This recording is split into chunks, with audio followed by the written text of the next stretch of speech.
पक्ष विपक्ष देख रहे हैं आप, मैं हूं आपके साथ नेहा दुबे। उत्तर प्रदेश में हुए लोकसभा चुनाव 2024 में इंडिया ब्लॉक ने शानदार प्रदर्शन किया। कांग्रेस और समाजवादी पार्टी का गठबंधन काम कर गया। दोनों दलों ने मिलकर 80 में से 43 सीटों पर कब्जा जमाया और इसमें 37 सीटें अकेले समाजवादी पार्टी ने, जबकि 6 सीटें कांग्रेस ने जीती थी। अब लोकसभा चुनाव में मिली इस जीत के क्रम को दोनों दल आगे बढ़ाने की कोशिश करते हुए दिखाई दे रहे हैं। हालांकि इस राह में चुनावी बाधाएं आती हुई दिखने लगी है।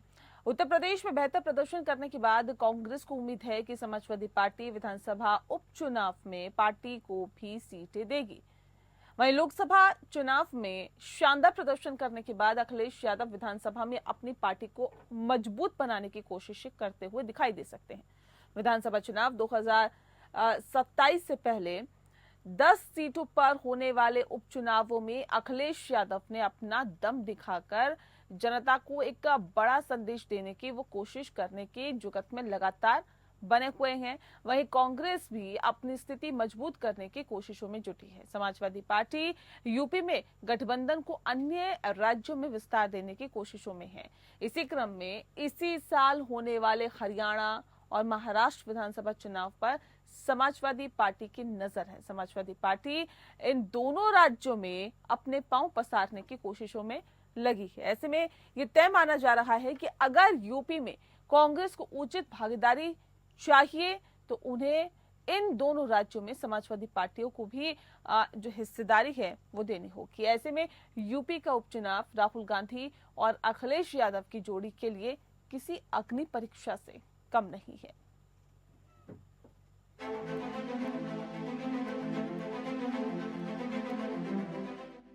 यूपी में उपचुनाव एनडीए और इंडिया गठबंधन दोनों के लिए बेहद अहम है।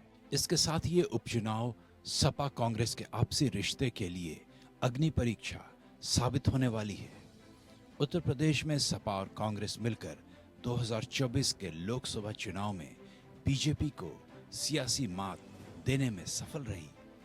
अब बारी यूपी में होने वाले 10 विधानसभा सीटों के उपचुनाव की है, जिसमें 9 सीटें विधायकों के लोकसभा सांसद चुने जाने के चलते खाली हुई है, तो कानपुर की सीसामऊ सीट विधायक इरफान सोलंकी की सदस्यता जाने से रिक्त हुई है। यूपी में अच्छे प्रदर्शन के बाद कांग्रेस और सपा दोनों के ही हौसले बुलंद है। लोकसभा की 37 सीटें जीतकर अखिलेश यादव ने अपने पिता मुलायम सिंह यादव का भी रिकॉर्ड तोड़ दिया है। तो राहुल गांधी के रायबरेली से सांसद बनने के बाद यूपी में 1 से 6 सीट पर आ जाने के बाद से कांग्रेस उत्साहित है। लोकसभा चुनाव के वक्त तक कांग्रेस कमजोर स्थिति में थी। यूपी समेत पूरे देश में कांग्रेस लड़खड़ा रही थी, लेकिन 2024 के नतीजों ने यूपी समेत पूरे देश में कांग्रेस को मजबूत स्थिति में ला दिया है। 2024 के लोकसभा चुनाव में यूपी में कांग्रेस सपा की शर्तों को मानने पर मजबूर थी, लेकिन अपनी बड़ी ताकत की वजह से अब वो सपा से मोल भाव करने की स्थिति में आ गई है। यही वजह है कि कांग्रेस अब यूपी के उपचुनाव में ज्यादा सीटों पर चुनाव लड़ने की योजना बना रही है। कांग्रेस ने उत्तर प्रदेश को लेकर अपनी रणनीति साफ कर दी है। राहुल गांधी रायबरेली लोकसभा सीट को अपने पास रखकर साफ संकेत दे चुके हैं कि पार्टी अब यहाँ पर अधिक फोकस करने जा रही है। खबरों की माने तो अब कांग्रेस पश्चिमी यूपी के साथ साथ पूर्वांचल के इलाके की सीटों पर उपचुनाव लड़ने का प्लान बना रही है, लेकिन सपा क्या रजामंद होगी, ये बड़ा सवाल है। यूपी की जिन 10 सीटों पर उपचुनाव हैं उनमें करहल, मीरापुर, खैर, फूलपुर, मझवा, कुंदरकी, गाजियाबाद, कटेहरी, मिल्कीपुर और सीसामऊ सीट है। इनमें से 5 विधानसभा सीटें सपा कोटे की खाली हुई है, तो 3 सीटें बीजेपी के विधायकों के सांसद बनने से खाली हुई है। इसके अलावा 1 सीट आरएलडी और 1 सीट निषाद पार्टी की है। यह उपचुनाव एनडीए और इंडिया गठबंधन दोनों के लिए काफी अहमियत रखता है। ऐसे में दोनों ही गठबंधन एक दूसरे की सीटें कब्जा करने की कोशिश में है, लेकिन उससे पहले सीट बंटवारा भी कम अहम नहीं है। कांग्रेस की ओर से यूपी की 10 सीटों पर होने वाले विधानसभा उपचुनाव में लगातार दावेदारी की जा रही है। माना जा रहा है कि सपा उपचुनाव में कांग्रेस को 2 सीट गाजियाबाद और अलीगढ़ की खैर दे सकती है, लेकिन यूपी कांग्रेस की नजर उपचुनाव के लिए 5 सीटों पर है। कांग्रेस जिन सीटों पर चुनाव लड़ना चाहती है उसमें फूलपुर, मुजफ्फरनगर की मीरापुर, अलीगढ़ की खैर, मिर्जापुर की मजवा और गाजियाबाद सीट है। खबरों के मुताबिक कांग्रेस, बीजेपी और एनडीए के कब्जे वाली सीटों पर दावेदारी कर रही है। कांग्रेस गाजियाबाद सीट के साथ पश्चिमी यूपी में मीरापुर और खैरपुर सीट पर उपचुनाव लड़ने की तैयारी कर रही है। पूर्वांचल की फूलपुर और मजवा सीट को लेकर कांग्रेस ने प्लानिंग की है, लेकिन क्या सपा इन सीटों के लिए रजामंद होगी, ये बड़ा सवाल है। इंडिया गठबंधन के पास लोकसभा चुनाव की तर्ज पर उपचुनाव में भी आपसी समन्वय बनाकर अच्छा प्रदर्शन दिखाकर 2027 के विधानसभा चुनाव के लिए अपने गठबंधन को और मजबूत करने का मौका है। लेकिन कांग्रेस के मन के मुताबिक सपा सीट देने के मूड में नहीं है। सपा यूपी में कांग्रेस को सीट देने के लिए एक अलग रणनीति पर काम करती दिख रही है। सपा यूपी में कांग्रेस को सिर्फ 2 सीटें देने की योजना बना रही है। दरअसल सपा की नजर इसी साल होने वाले हरियाणा और महाराष्ट्र विधानसभा चुनाव पर है। समाजवादी पार्टी इन दोनों राज्यों में अपना पैर पसारने की कोशिश में है, जिसके लिए कांग्रेस के साथ सीट बंटवारे का फॉर्मूला तय करना चाहती है। उपचुनाव में सीट बंटवारे से पहले सपा की नजर कांग्रेस की रणनीति पर है। कांग्रेस महाराष्ट्र और हरियाणा विधानसभा चुनाव में सपा को हिस्सेदारी देती है, तभी पार्टी यूपी विधानसभा चुनाव में कांग्रेस के लिए सीट छोड़ सकती है। ऐसे में देखना है कि कांग्रेस को कितनी सीटें सपा उपचुनाव में देती है। क्या सीट बंटवारे में यूपी के 2 लड़के कमाल करेंगे या फिर घमासान होगा, ये देखना दिलचस्प होगा। Bureau report, APN.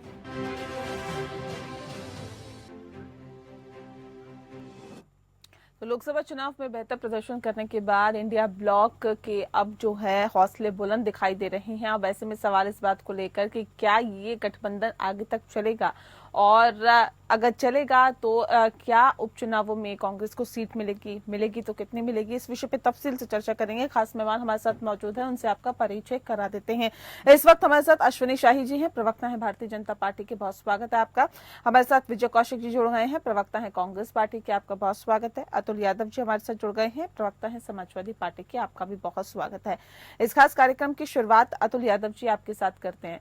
India block का शानदार प्रदर्शन रहा, समाजवादी पार्टी का बहुत बेहतर प्रदर्शन रहा, लेकिन इन सब चीजों के बीच अब उपचुनाव है। उपचुनाव में क्या कांग्रेस पार्टी को सीटें मिलेगी? देखिए, अभी तो चुनाव संपन्न हुई, लोकसभा चुनाव के जो चुनाव है संपन्न हुए हैं। अभी जो है इन विभिन्न पहलुओं पर बात होगी और जो दोनों दलों के नेता जो है आपस में मिल बैठ के चीजों को तय कर लेंगे।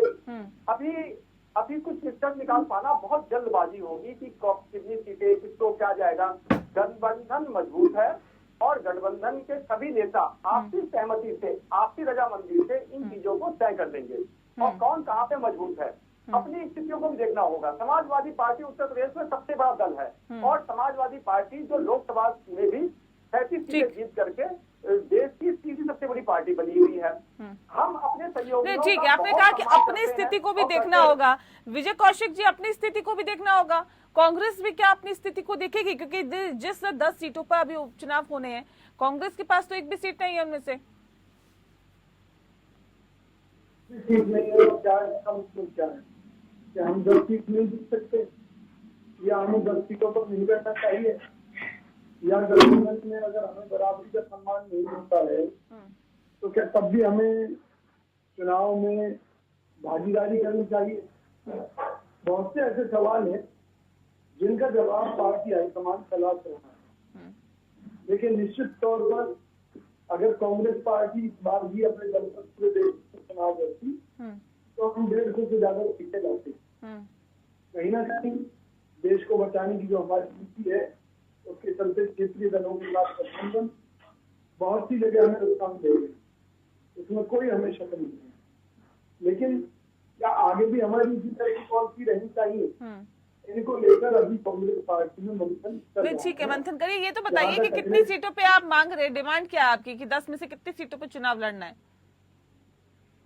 देखिए, भागीदारी का मतलब तो बराबरी का ही होता है। बाकी अभी बात चल रही है, अखिलेश जी के साथ राहुल गांधी जी के बड़े मधुर संबंध है। मल्लिकार्जुन खड़गे जी भी लगातार संपर्क में है, हमारी टीम में आपस में मिलकर काम करना चाहती है और ये गठबंधन केवल उत्तर प्रदेश। ठीक है, मैं अश्विनी जी करूँ उससे पहले अतुल जी एक बार फिर से कह रहे बराबरी का होता है भागीदारी में, मतलब 5-5 का। राजनीति में एक चीज तय होती है कि जो एक चीज तय हुई थी कि उत्तर प्रदेश में समाजवादी पार्टी सबसे बड़ी पार्टी है और अभी भी है। मैं एक बात कहना चाहता हूं, हम अपने सहयोगी दलों का हमेशा सम्मान करते हैं, करते रहेंगे, लेकिन एक चीज है कि इस बात पर जो हमारे साथी प्रवक्ता है उन्हें सोचना चाहिए, समझना चाहिए। मैंने एक बात कही कि समाजवादी पार्टी के नेता और कांग्रेस के बड़े नेता तय कर लेंगे। मैं यहाँ पे कोई भी विरोधाभासी बयान नहीं दे रहा हूँ, ना देना चाहता हूँ। मेरा मानना है ये तो कह रहे हैं बराबर बराबर का होना चाहिए, भागीदारी है तो बराबर की होनी चाहिए। वो 5 सीटें जो समाजवादी पार्टी के खाते में रखी है अपने पास, बाकी की तो सीटें दे दीजिए इनको चुनाव लड़ने के लिए, तो ये कह रहे हैं। देखिए नेहा दुबे जी, मैं एक चीज बताना चाहता हूँ कि मैंने कुछ नहीं कहा और मैं इन चीजों पे इसलिए नहीं कहना चाहता हूँ कि राष्ट्रीय स्तर का ये मामला है। राष्ट्रीय नेताओं के जो हमारे राष्ट्रीय नेता कौन है, माननीय अखिलेश यादव जी। कांग्रेस के जो 6 लीडर होंगे ये बैठ के तय करेंगे। हम प्रवक्ता जो अभी से तय नहीं कर सकते ये बात को। नहीं, प्रवक्ता तो ठीक है, लेकिन सवाल इस बात को लेकर है ना, कांग्रेस का तो स्ट्राइक रेट भी बहुत अच्छा नहीं रहा। 17 सीटों पे चुनाव लड़े, 6 सीटें अपने पाले में कर पाए, तो बहुत अच्छा स्ट्राइक रेट थोड़ी रहा। मैं नेहा दुबे जी, मैं उस बात को दोहराना चाहता हूँ जो मैंने अभी पहले वाले राउंड में आपको पूरी बात बोली है, समझने की जरूरत है बात। हाँ ठीक है, उसको देखना पड़ेगा कि कहाँ पर कौन है, किस स्थिति में है। आपने यही चीज बोली थी। ठीक है, मैं आगे बढ़ती हूँ। ठीक है अश्विनी जी, सवाल इस बात को लेकर है, देखिए लोकसभा चुनाव में तो इंडिया ब्लॉक ने दिन में सितारे और तारे दिखा दिए आप लोगों को। यूपी में उतना उम्दा प्रदर्शन आप लोगों का नहीं रहा जिसकी आप लोगों ने उम्मीद की थी। ऐसे में अब ये उपचुनाव कितना बड़ा चैलेंज है, कितनी बड़ी चुनौती है? तारे सितारे तो विपक्ष को दिख गए और हम लोगों को तारे सितारे कैसे दिखेंगे? हमारी तीसरी बार सरकार रिकॉर्ड रूप से चल रही है आज और शानदार एनडीए की सरकार चल रही है, तो तारे सितारे तो इन लोगों को दिखे हैं, क्योंकि इन लोगों ने बहुत देश बचाते बचाते पार्टी बचाने के चक्कर में देश बचाने का नारा दिया था इन लोगों ने, अभी कौशिक जी कह रहे थे, और इन लोगों का भविष्य दिख गया। अभी सामने दोनों हमारे भाई यहाँ पर बैठे हुए हैं। विजय कौशिक जी ने आधे का वो कह दिया, स्ट्राइक रेट आपने बता दिया कि उनका ज्यादा बेहतर है। हरियाणा में पैकेज में आपके हमने सुना, हरियाणा और महाराष्ट्र के चुनाव में भी समाजवादी पार्टी टिकट चाहती है। उत्तर प्रदेश में समाजवादी पार्टी का कुछ ज्यादा था, और ज्यादा क्या है ही है, कांग्रेस का तो कुछ था ही नहीं। तो कांग्रेस समाजवादी पार्टी के बैसाखी पर चढ़कर उत्तर प्रदेश में 5-7 सीटें पा जाती है। अब समाजवादी पार्टी को सोचना पड़ेगा, और जैसे हमें अभी इस चुनाव में भी देखा गया कि बहुत सीटें मांग रहे थे, 17 सीटें किसी तरीके से समाजवादी पार्टी ने दिया। अब 400 सीटों में कितने देंगे, उपचुनाव में कितने देंगे? हमको तो नहीं लग रहा है कि उपचुनाव में एक भी सीट देंगे समाजवादी पार्टी वाले, क्योंकि वहां जहां भी लड़ाई हुई है कांग्रेस उसमें किसी भी सीट पर लड़ाई में नहीं रही है। जहां भी रही है लड़ाई भारतीय जनता पार्टी की सीट थी और वहां समाजवादी पार्टी लड़ाई में रही है, या समाजवादी पार्टी की सीट थी भाजपा लड़ाई में रही है। मतलब ये आप कह रहे हैं कि कांग्रेस पार्टी न 3 में है न 13 में है, खामा-खाई अभी 10 सीटों पर फिलहाल जो दिख रहा है वो मैं बोल रहा हूँ, मुझे क्या कहने, उनका गठबंधन है। देखिए मतलब राहुल गांधी अगर जीते हैं तो एक अच्छे मार्जिन से जीते हैं, रायबरेली में भी और वायनाड में जीते हैं। मैं वही तो कह रहा हूँ, आप एक उदाहरण ले लीजिए ना, राहुल गांधी की रायबरेली सीट ले लीजिए और उसमें 5 विधानसभा निकाल लीजिए, समाजवादी पार्टी जीती हुई है। तो अब राहुल गांधी कहते हैं कि नहीं हम अपने वोट से जीते हैं, समाजवादी पार्टी कहे कि नहीं हमारे विधायक हैं वहाँ, तो पहले तो वो तय करना उनको है ना, हमें तो तय नहीं करना है। तो अभी उत्तर प्रदेश में समाजवादी पार्टी की बैसाखी पर चढ़कर कांग्रेस अपनी नैया पार कर रही है, और वो एक साबुन के झाग की तरह जो है उनका औरा दिखाई दे रहा है कि 403 सीटों पर हम यात्रा निकालेंगे।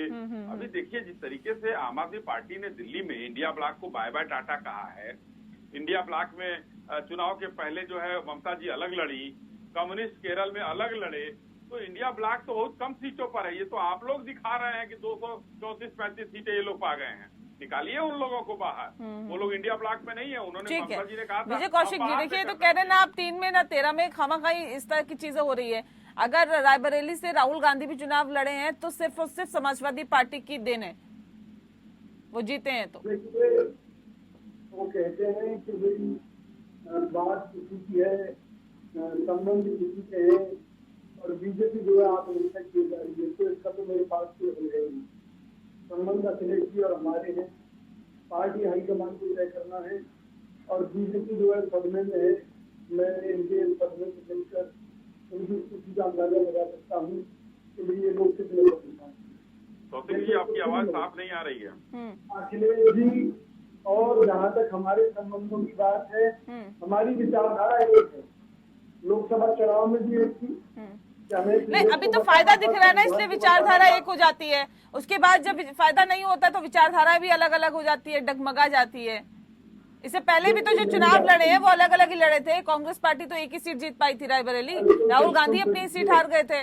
नेहा जी, आप मुझे आईना दिखा रही हैं, थोड़ा बीजेपी को भी दिखा दीजिए कि मुस्लिम नहीं सर, मैं कौन होती हूँ आईना दिखाने वाली? मैं तो सवाल पूछ रही हूँ सर, मैं तो एक छोटी सी पत्रकार हूँ। मोदी जी ने आज के समय में जिस योजना को, जातिगत जनगणना को मोदी जी ये कहते थे कि देश तोड़ने वाली योजना है, हाँ, आखिर उसको पार्टी के नेता नीतीश कुमार से क्या समझौता किया मोदी जी ने सरकार? नहीं, कहाँ पहुंच गए आप? वहां मत पहुंचे ना, जिसका जिक्र हो रहा है वहीं की बात करिए। मैं आज उपचुनावों की बात कर रही हूँ, इधर उधर नहीं भागना आप लोगों को। 2 घंटे का प्रोग्राम है, मुद्दे की बात करनी है। इस बारे में जो फैसला होगा वो आपको बता दिया जाएगा। और नहीं, आपको क्या लगता है? हम आप मुझे बताइए ना, कांग्रेस पार्टी के प्रवक्ता होने के नाते ऐसी कौन सी सीट है इन 10 सीटों में से जो आप निकाल सकते हैं? अभी हम तो ये कहते हैं हम तो 10 की 10 सीट निकाल सकते हैं, और बाकी इसका जो पूरी तरह तो अकेले चुनाव लड़ लीजिए ना। पार्टी करेगी। अकेले लड़ लेना चाहिए फिर तो चुनाव। अतुल जी, ये तो कह रहे हैं कि अब तो 10 की 10 सीटें निकाल सकते हैं, फिर आप लोगों की जरूरत क्या है उन्हें? आप लोगों की तो जरूरत ही नहीं है। भाजपा थोड़ी ना तय कर सकती। देखिए, समाजवादी पार्टी जो है बहुत अपने गठबंधन के साथियों का हमेशा सम्मान करती है, और यथायथी जो उस समय जब जो चुनाव डिक्लेयर होंगे, हमारे शीर्ष नेता, आपने गठबंधन के विषय में पूछा, हमारे शीर्ष नेता बैठ करके और कांग्रेस के नेता बैठ करके तय कर लेंगे। और एक चीज समझने वाली बात है कि समाजवादी पार्टी उत्तर प्रदेश में बड़ी पार्टी है, और बड़ी पार्टी स्वाभाविक है हम अपना भी वजूद देखेंगे, और मुझे कहने में कोई अत्युक्ति नहीं है। समाजवादी पार्टी जो है वहां पर अपने सबसे बड़े वजूद के साथ है और रहेगी। नहीं, अच्छा ये बताइए, ये 17 सीटें जो कांग्रेस को दे दी थी लोकसभा चुनाव में, अगर समाजवादी पार्टी के पास ही रहती, अपने प्रत्याशी उतारते, तो क्या नहीं लगता कि उन पर अच्छा प्रदर्शन कर सकती थी समाजवादी पार्टी? देखिए, गठबंधन का दौर चल रहा है। हम गठबंधन धर्म से अलग नहीं है। भाजपा भी गठबंधन करती है। भाजपा ने 38 पार्टियों से गठबंधन कर रखा है, और एनडीए जिसे कहा जाए, और जो इंडिया गठबंधन है उसमें 26 दल हैं। तो ऐसा कुछ नहीं है। इस हिस्से पे चुनाव बीत चुका है। हमारा जो है गठबंधन बहुत अच्छे तरीके से रहा। नहीं, ठीक है, चलिए आप कह रहे हैं कि देखिए जो शीर्ष नेतृत्व है वो फैसला करेगा। ठीक है, आपकी बात मान लेते हैं, बड़े नेता फैसला करेंगे, करना भी चाहिए। लेकिन ये बताइए कि हरियाणा और महाराष्ट्र जहां पे कहा जा रहा है कि अपने पांव पसारने की तैयारियों में समाजवादी पार्टी है, तो वहां क्या सीटों की डिमांड कर सकते हैं आप कांग्रेस पार्टी से? देखिए, जो समाजवादी पार्टी है अपनी राष्ट्रीय पार्टी बनने के लिए हम हर संभव चुनाव करेंगे। हम चुनाव में जा रहे हैं। अभी उत्तराखंड का चुनाव हो रहा है बद्रीनाथ और मंगलौर सीट पर। हमने यहाँ पर गठबंधन धर्म निभाते हुए हमने इनसे कोई भी सीट नहीं मांगी। साफ सुथरा मैं कह रहा हूँ प्रवक्ता होने के नाते। और कांग्रेस को भी बड़ा दिल दिखाना चाहिए। जो घटनाक्रम, मुझे कहने में अत्युक्ति नहीं है, जो घटनाक्रम मध्य प्रदेश में हुआ था उस स्थिति में ना आए तो ज्यादा बेहतर है। मध्य प्रदेश में तो आईना दिखा दिया था आप लोगों को। आप लोग पीछे पीछे भाग रहे थे या आगे आगे भाग रहे थे, कह रहे थे नहीं करना कोई गठबंधन। नेहा जी, मैं उन चीजों पे नहीं जाना चाहता हूं, और मैं इन चीजों पे नहीं जाना चाहता हूं। मैं एक बात कहना चाहता हूं कि जो हमारे शीर्ष नेता हैं वो तय कर लेंगे, और भविष्य में जो पुरानी चीजें बीत गई हैं उन पे मैं कुछ नहीं कहना चाहता हूँ। उचित भी नहीं होता है। गठबंधन धर्म बना रहे। गठबंधन धर्म निभाएगी क्या कांग्रेस पार्टी? विजय कौशिक जी ये तो कह रहे हैं कि हम तो गठबंधन धर्म निभा रहे हैं। हमने तो देखिए मध्य प्रदेश में भी कहा था गठबंधन कर लीजिए, यही लोग भागते फिरे। हमने उत्तराखंड में जो 2 सीटों पर उपचुनाव हुआ, हमने कहा कि छोड़ दीजिए कोई बात नहीं। लेकिन नहीं, ये नहीं कहा मैंने कहा ये हमारे कांग्रेस यहाँ मजबूत स्थिति में है, लड़ रही है। हमने कुछ भी नहीं कहा। आप लोगों ने नहीं डिमांड की ना वहाँ पर। ये कह रहे हैं कि महाराष्ट्र और हरियाणा में हम तो अपने पार्टी का विस्तार करना चाहते हैं, डिमांड रखी जाएगी। क्या लगता है कि देनी चाहिए वहाँ पे भी सीटें? क्या सबसे बड़ी बात ये है कि हरियाणा में हमने पिछले दिनों एक जो टिकट है पार्टी की, वो आम आदमी पार्टी के लिए छोड़ दी, कुरुक्षेत्र की। तो गठबंधन धर्म तो हम भी निभाते हैं, समाजवादी पार्टी भी निभाती है। जब गठबंधन होता है तो कुछ उसके रूल भी होते हैं, वो फॉलो किए जाते हैं। हाँ। निश्चित तौर पर उत्तर प्रदेश के उपचुनाव में भी जो गठबंधन धर्म है वो निभाया जाएगा। और अगर हमारे प्रत्याशी जीतने की स्थिति में होंगे तो निश्चित तौर पर सपा हमें ज्यादा टिकटें देगी, ज्यादा बंटवारे में सीटें देगी, और अगर सपा के कैंडिडेट ज्यादा नहीं तो कह रहे हैं ना कि अपनी स्थिति को देखते हुए कह रहे उत्तराखंड में कांग्रेस मजबूत थी तो हमने उस पर ऑब्जेक्शन नहीं किया, यहाँ पे तो हम मजबूत है, 5 सीटें तो इनके पास रही है, उसके बाद 3 सीटें बीजेपी के पास, बाकी निषाद और अपना दल के पास, तो आप लोग तो कहीं है ही नहीं उसमें। तो मजबूती को देखते हुए तो कह रहे हैं कि गठबंधन धर्म उसी को देखते हुए होता है। अश्वनी जी देखिए, लोकसभा चुनाव में एक सेमीफाइनल के तौर पर देखा जा रहा था, अब तो एक बड़ा खेल था वो, लेकिन ये जो है उपचुनाव, ये 10 सीटों पर है, ये कहीं ना कहीं जनता के मूड को बता नहीं रहा। नहीं लगता आपको ऐसा कि जनता क्या सोचती है, जनता के दिल में क्या है? लोकसभा चुनाव में तो आपके बहुत पक्ष में नहीं आए नतीजे, उत्तर प्रदेश में खास तौर पे मैं बोल रही हूँ, लेकिन उत्तर प्रदेश की जनता के दिल में क्या है ये तो पता चल गया ना उससे। देखिए, इससे जनता जनार्दन है, लोकसभा चुनाव फाइनल होता है, सेमीफाइनल नहीं होता, वो फाइनल है। और लोकसभा चुनाव में जनता ने अपेक्षाकृत हमको कम सीटें दी, मगर पहुंचाया हमको सत्ता में, तो हम तो सरकार में हैं, वो तो चलिए ठीक है। लेकिन जो आप कहना चाह रही हैं उस पर भी मैं आ जाता हूं कि उत्तर प्रदेश में हमको जो अपेक्षा थी या कुछ और प्रदेशों में जो अपेक्षा थी उतना नहीं मिला। हम थोड़े अपेक्षाकृत, हम 240 हैं, 272 अगर हम पाए होते तो हम सत्ता में होते। नहीं, आप तो 400 पार की बात कर रहे थे ना। अरे तो अखिलेश जी भी तो 79 की बात कर रहे थे। मतलब आप ऐसे हवा में बात करते हैं, कुछ भी बात कर लेते हैं। हवाई में क्यों बात करते हैं? नहीं, वही मैं टारगेट देना। आप देखिए, आप लोग जो है समाचारों को विरोधी दलों की तरह मत चलाया कीजिए। हमने अगर अपने कार्यकर्ताओं को टारगेट दिया तो आपने उसको कह दिया कि हम 400 पार कर लेंगे। आप 400 पार का नारा लगवा रहे थे ना सर, पूछा तो जाएगा ना। नारा तो अखिलेश जी 79 का नहीं लगवा रहे थे क्या? कितना पा गए? हमने 400 पार का नारा दिया, हम 293 पर हैं। इसे दे रहे थे कि संविधान बदलना था, आपके लोकसभा संविधान बदलना था, नहीं बदलना था, चलिए वो अलग बात है। चुनाव बीत गया, चुनावी चीज अब मत रख के ले आइए। यहाँ पर संविधान बदलना होता तो पिछले 10 साल में बदल देते, आप लोगों की जरूरत नहीं होती है, ना आप लोग रोक पाते। लेकिन ये आप लोग नेगेटिव नैरेटिव फैलाते रहे, आज नेगेटिव नैरेटिव फैलाते रहे। चलिए ठीक है, एक दिल्ली के भाग से छीका टूट गया है, 37 सीट पाकर आप भी अपने आप को बेहतर समझ रहे हैं, तो आप अपने कांग्रेस से लड़िए। भारतीय जनता पार्टी ने जो गलतियां की, कांग्रेस जो है वो हमारा सहयोगी दल है, गठबंधन का दल है। हमें कांग्रेस का भी सम्मान है, समाजवादी पार्टी के द्वारा हमेशा सम्मान किया जाता है, सम्मान किया जाता रहेगा। हम कभी मतभेदों के साथ नहीं चलते हैं, हम सामंजस्य के साथ चलते हैं। समाजवादी पार्टी सबसे, गठबंधन में सबसे लचीला धर्म हमेशा देखना समाजवादी पार्टी निभाती है। जी, वो दिख गया था।